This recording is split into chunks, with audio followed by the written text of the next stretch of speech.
Hello दोस्तों, online Gurukul में आप सभी का स्वागत है। मैं हूं मनी शर्मा और मैं आशा करता हूं कि आप सभी भी ठीक होंगे। तो आज से हम अपनी पॉलिटी की क्लासेस स्टार्ट करने जा रहे हैं। यहाँ मेरा मकसद आपके एग्ज़ाम की प्रिपरेशन करवाना तो है ही, आपको अपने संविधान से परिचय करवाना भी है। क्योंकि क्या होता है कि बहुत सारे लोग अपने संविधान के बारे में नहीं जानते, अपने फंडामेंटल राइट्स के बारे में नहीं जानते, अपने फंडामेंटल ड्यूटीज़ के बारे में नहीं जानते। कभी ऐसा होता है कि अगर रोड पे किसी पर्सन का एक्सीडेंट हो जाए तो कोई इसे बचाने नहीं जाता। उन्हें ये लगता है कि पुलिस केस होगा, इन सब लफड़े में क्यों पड़े, हम छोड़ देते हैं। बट ये डर उनके अंदर इसी कारण होता है क्योंकि उन्हें अपने राइट्स नहीं पता। जब उन्हें अपने राइट्स पता चल जाएंगे तो उनके अंदर ये डर रहेगा ही नहीं।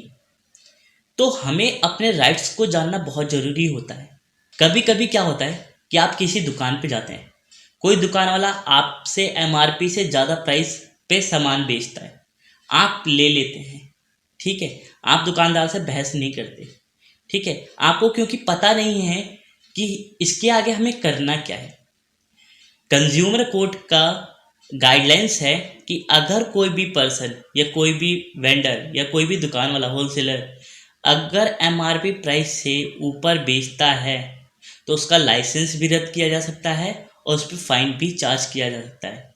बहुत बार ये होता है कि आप किसी मेडिकल शॉप पे जाएं और आपको सिर्फ दवाई का 1 पीस लेना हो, वो आपको कहते हैं कि 1 पीस नहीं मिलेगा, आपको पूरा का पूरा 10 पीस का लेना पड़ेगा और आपको मजबूरी में लेना पड़ता है। ऐसा इसलिए होता है क्योंकि आपको आपके राइट्स नहीं पता। जिस दिन आपको आपके राइट्स पता चल जाएंगे, आप इन सब चीज़ों के बारे में आवाज़ उठा सकते हैं। क्योंकि कंज्यूमर कोर्ट की गाइडलाइंस है, अगर कस्टमर एक आइटम चाहता है तो उसे एक ही आइटम दिया जाएगा, उसे ज़बरदस्ती एक के बदले 10 आइटम नहीं बेचा जाएगा। जो गरीब लोग होते हैं, मेडिकल शॉप वाले, उन्हें बहुत ज़्यादा लूटते हैं इसी कारण, क्योंकि उन्हें अपने राइट्स नहीं पता, उन्हें अपनी ड्यूटीज़ नहीं पता। तो आज मैं जो पॉलिटी की सीरीज स्टार्ट करने जा रहा हूँ, इसमें मैं बेसिकली आप सबके एग्ज़ाम की प्रिपरेशन तो करवाऊंगा ही, बट आपको आपके संविधान से भी परिचय कराऊंगा। तो मैं आपको बता देता हूँ कि मैं इसे कैसे पढ़ाऊंगा और मेरा इसे पढ़ाने का तरीका क्या होगा। सबसे पहले मैं आपको बता दूं कि मैं इसे स्टेप बाय स्टेप लेके चलूँगा और पूरा कंप्लीट कंप्रेहेंसिव मैनर में कवर करवाते ले चलूँगा। आपको ये लेक्चर देखने के बाद आपको किसी भी किताब पढ़ने की ज़रूरत नहीं है। आप किसी भी किताब में उठा के देख लीजिएगा, उससे ज़्यादा मैंने इस लेक्चर में ऐड कर रखा है ढूंढ ढूंढ के। तो आपको इसे पढ़ने के बाद किसी भी किताब को पढ़ने की ज़रूरत नहीं है, चाहे वो यूपीएससी के लिए एग्ज़ाम की प्रिपरेशन कर रहे हो, चाहे पीसीएस के लिए, चाहे एसएससी के लिए, चाहे अदर कोई भी एग्ज़ाम हो। ठीक है, कोई भी एग्ज़ाम जिसमें पॉलिटी आती है, आपको कोई भी किताब रेफ़र करनी ही नहीं है। इतनी डिटेल में मैं यहाँ पे कवर करा दूंगा। आपका कोई भी क्वेश्चन एग्ज़ाम में नहीं छूटेगा। एक दो क्वेश्चन की बात नहीं कर सकता जो किसी को नहीं आता हो, जो क्वेश्चन काफ़ी ज़्यादा टफ बनते हैं, जो कोई भी स्टूडेंट नहीं कर पाते हैं, चाहे वो कितना ही ज़्यादा ब्रिलियंट हो, तो वैसे क्वेश्चन आप भी नहीं कर पाएंगे। बट जो नॉर्मल क्वेश्चन होते हैं, जो थोड़ा ईजी होते हैं या मॉडरेट होते हैं, आप उन सभी क्वेश्चन को हल कर सकते हैं जो किताब में है। सेकेंड चीज़, जो भी चीज़ मैं पढ़ाऊँगा उसे करंट अफेयर से लिंक करता चलूँगा, जिससे आप हमारे देश में जो भी चीज़ें चल रही हैं, हमारे देश में चाहे अदर कंट्रीज में, चाहे वर्ल्ड में, ठीक है, जो भी चीज़ चल रही है, पॉलिटी कैसे इफ़ेक्ट डालता है, पॉलिटी कैसा सिनेरियो बनाता है, इन सब चीज़ के बारे में हम डिटेल में जानते हुए चलेंगे। करंट अफेयर को लिंक करने से एक फ़ायदा होगा कि आप जो हमारे देश की सिचुएशन है उसको पॉलिटी से कोऑर्डिनेट कर पाएंगे और आप उसे समझ पाएंगे, आपकी अंडरस्टैंडिंग बढ़ पाएगी। इसलिए मैं करंट अफेयर को लिंक करता हुआ चलूँगा। थर्ड चीज़, बहुत से बच्चे ऐसे होते हैं कि जो एक बार लेक्चर देख लिए फिर वो भूल जाते हैं। ठीक है, फिर लेक्चर देखा, फिर उन्होंने स्किप किया और वो भूल गए। तो उसके लिए मैंने सोचा है कि वीकली 1 क्वेश्चन पेपर सेट भी लेके आऊँगा संडे को, जिससे आपका जो भी आपने 1 वीक में पढ़ा है 25 या 50 क्वेश्चन का सेट लेके आऊँगा, आप उन क्वेश्चन पेपर की प्रैक्टिस कर सके, जिससे आपके अंदर एक कॉन्फिडेंस डेवलप हो और आप अच्छे से क्वेश्चन अटैम्प्ट कर सके और आपका रिवीजन भी हो सके। फोर्थ चीज़, ये लेक्चर किसी भी एग्ज़ाम के स्टूडेंट देख सकते हैं, चाहे वो एग्ज़ाम दे रहे हों चाहे नहीं दे रहे हों। आप अपने संविधान के बारे में अगर जानना चाहते हैं तो भी आप इस लेक्चर को देख सकते हैं। इसमें यूपीएससी एग्ज़ाम वाले स्टूडेंट, चाहे पीसीएस के हो चाहे एसएससी के हो, किसी भी एग्ज़ाम के स्टूडेंट हो, चाहे अगर उनका सब्जेक्ट पॉलिटी है तो आप इस लेक्चर को देख सकते हैं। तो आइए शुरू करते हैं। तो आज से हम पढ़ेंगे इंडियन पॉलिटी, जिसका सोर्स है एम लक्ष्मीकांत 6th एडिशन। कुछ जो एक्स्ट्रा होगा वो अदर सोर्स से मैंने इसमें डाल रखा है। हमारा फर्स्ट चैप्टर है हिस्टोरिकल बैकग्राउंड।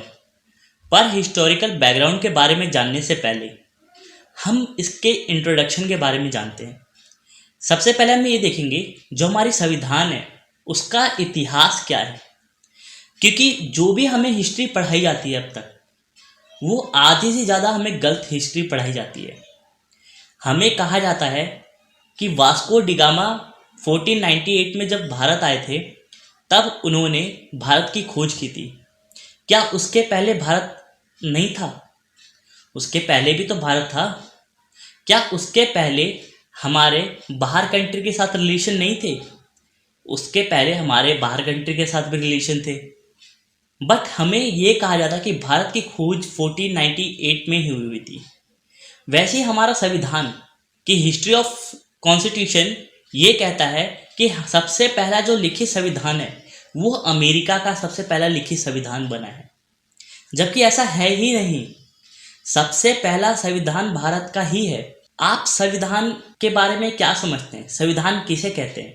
संविधान उसी को कहते हैं जिसमें हमारे फंडामेंटल राइट्स हों, हमारे फंडामेंटल ड्यूटीज़ हों और स्टेट को इंस्ट्रक्शन दिए गए हों उन्हें किस तरीके से काम करना है, गवर्नमेंट को इंस्ट्रक्शन दिए गए हों कि उन्हें किस तरीके से काम करना है, ये हमारे संविधान में लिखा होता है। सेम चीज़ आप कौटिल्य का अर्थशास्त्र उठा के देखोगे, आप कौटिल्य का अर्थशास्त्र उठा के देखोगे, उसमें सारी चीज़ें मेंशन है।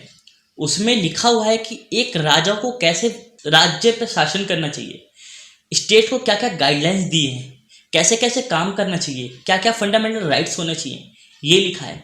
सेकंड, हमारा जो लिखित संविधान मिलता है वो हमारा अशोक के टाइम पे मिलता है, अशोका पीरियड में। अशोक ने जो अपने इंस्क्रिप्शन लिखवाए थे, इंस्क्रिप्शन में उन्होंने क्या लिखवाया था? उसमें उन्होंने लिखवाया था कि आने वाली पीढ़ी में जो स्टेट को गाइडलाइंस दी गई थी वो सभी के सभी इंस्क्रिप्शन में लिखवाए गए थे। तो सेकंड संविधान हमारे वहाँ लिखा हुआ मिलता है कि हमारे कैसे फंडामेंटल ड्यूटीज, मतलब लोगों के अधिकार क्या हैं और मतलब स्टेट को क्या गाइडलाइंस दी गई है, वो सारी गवर्नमेंट को क्या गाइडलाइंस दी गई है वो इसमें लिखा हुआ था। सेकंड, हम देखते हैं कि why did we need the constitution, हमें कॉन्स्टिट्यूशन की जरूरत क्यों पड़ी। पहले क्या होता था, जितने भी हमारे धर्म ग्रंथ हुआ करते थे उसके अंदर जो इंस्ट्रक्शन लिखी होती थी वही हमारा संविधान हुआ करता था। बाद में जब अंग्रेज आए तब उन्होंने हम पे काफ़ी अत्याचार किया, जिसके बाद हमें लगने लगा नहीं, हमें अधिकार चाहिए, हमारा भी एक अपना अधिकार होना चाहिए। और उस शोषण की वजह से जो हमारे अंदर एक अधिकार की भावना उत्पन्न हुई, जिसकी वजह से हमने संविधान की मांग की।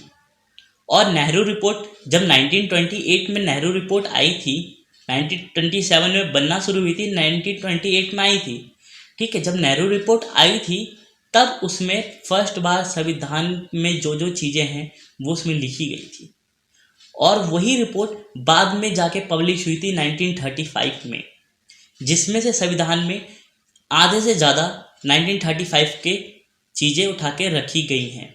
जो हम पे अत्याचार हो रहे थे तो हमें भी लगने लगा था कि हमें भी अधिकार की ज़रूरत है, हमें हमारे राइट्स डिफाइन किए गए, क्योंकि अंग्रेज जो थे वो बिना बात के शोषण करते थे, बिना बात के कर लगा देते थे।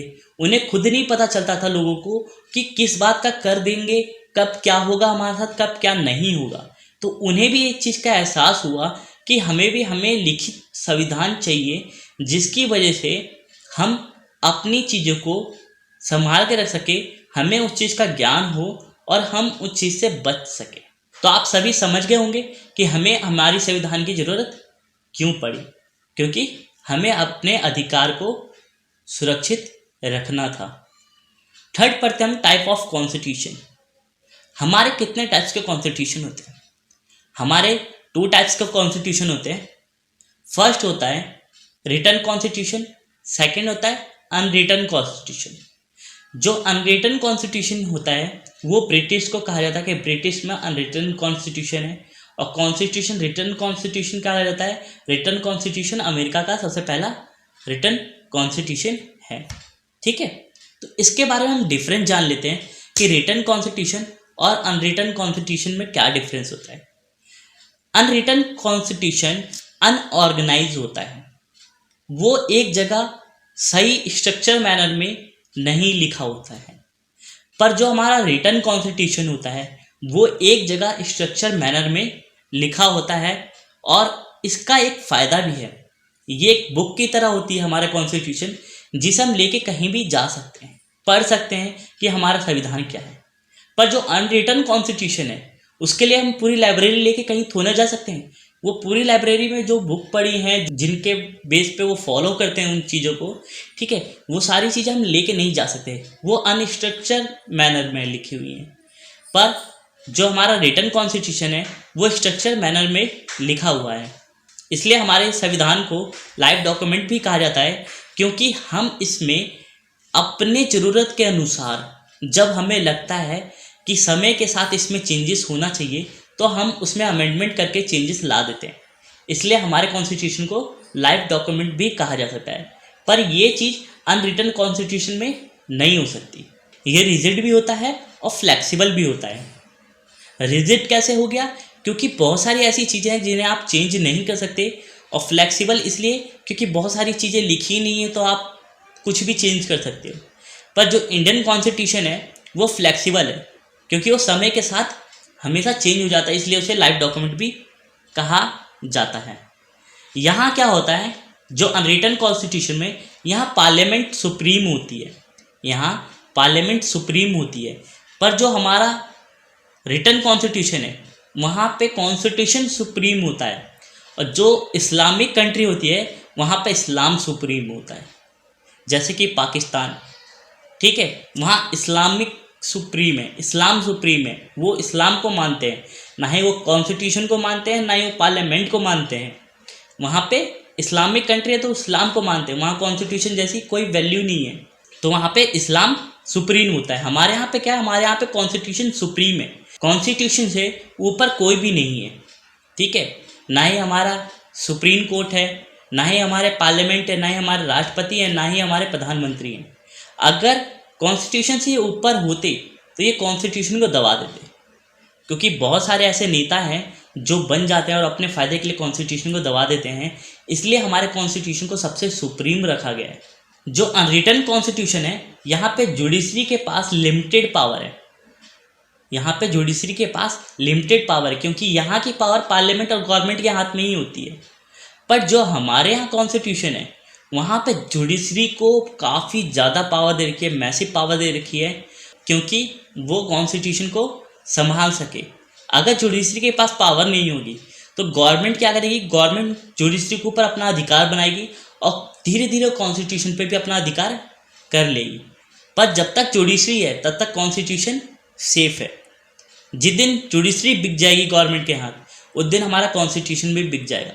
जो हमारा सबसे पहला अनरिटन कॉन्स्टिट्यूशन है वो बना था इंग्लैंड का 15 जून 2015 में। जो हमारा सबसे पहला रिटन कॉन्स्टिट्यूशन बना था वो बना था 1787 में, और ये इफेक्ट में कब आया था, यह आया था मार्च 4 1789 में, यानी कि 2 साल बाद। आई होप आप सबको ये पसंद आया होगा। अगर आप सबको ये पसंद आया है तो प्लीज़ लाइक कीजिए, और अगर आप लेक्चर में कुछ भी इम्प्रूवमेंट चाहते हैं तो प्लीज़ मुझे कमेंट करके बताएं।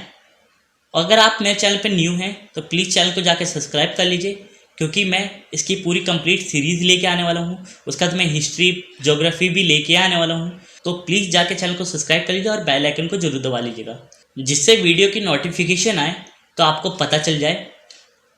तो आज के लेक्चर में बस इतना ही, मिलते हैं फिर एक न्यू लेक्चर के साथ।